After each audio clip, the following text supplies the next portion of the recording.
Kid Power Strategies for Keeping Your Child Safe. This ninth and final video is designed to do three things. 1, to summarize the 7 strategies. 2, identify where you can go for more information. And 3, to request your assistance in helping to ensure the safety and success of all children, with particular emphasis upon children with disabilities. Irene, thank you for being with us again. Could you please share with us the Kid Power approach for teaching skills to people with disabilities? A lot of times when parents and even teachers believe that people with disabilities, especially children, are helpless, that they will not be able to protect themselves.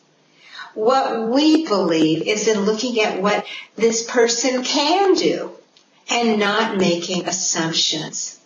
Time and time again, we hear success stories when people take this approach in teaching safety skills to children of all kinds of disabilities and adults too, that they are able to do far more than people realize they could, and that these skills really increase their confidence as well as preparing them to be effective in taking charge of their own safety.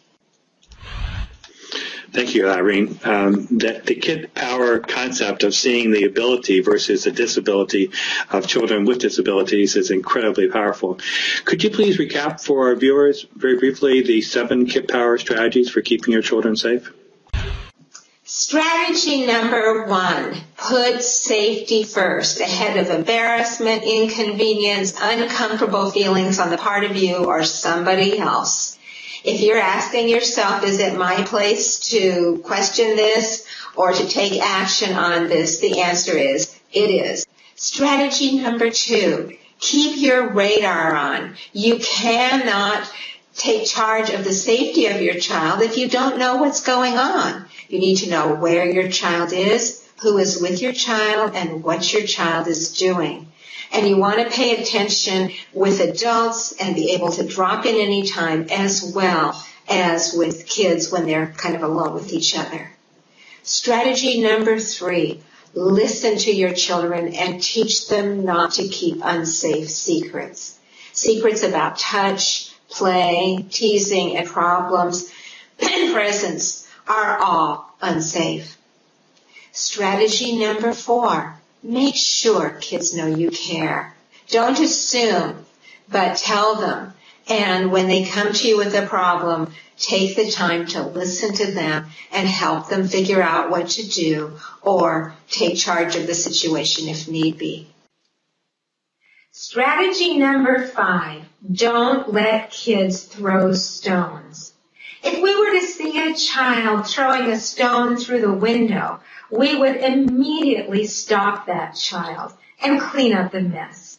We need to react just as forcefully while still being respectful when we see children being unkind to each other. Because really what they're doing is throwing emotional stones at each other, or by threatening them, they're even throwing physical stones or verbal stones.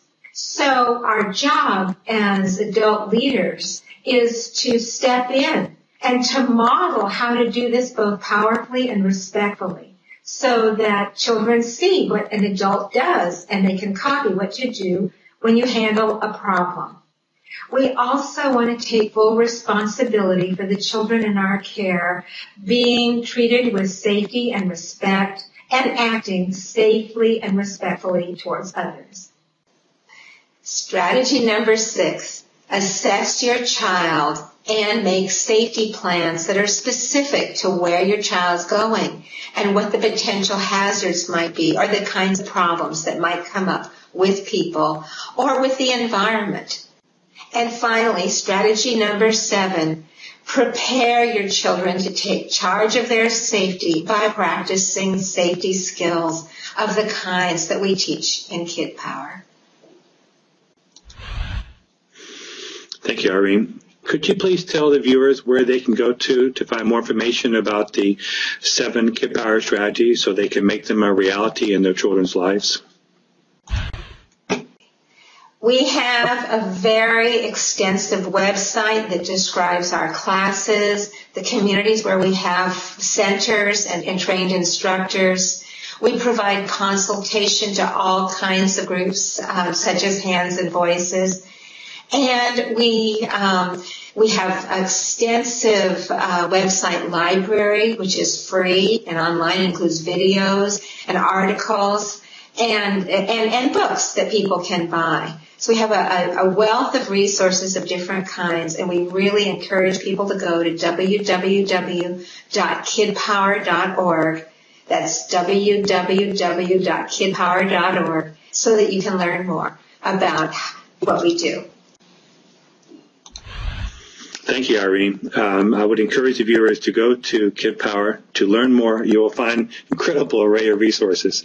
I also would encourage the viewers to go to the Our Children Project section of the Hands and Voices website for information concerning the 7 strategies and how they can be incorporated into your children's individual family service plans, IEP documents, and 504 plans. Please search for the Silence is Not an Option documents on the Hands and Voices website.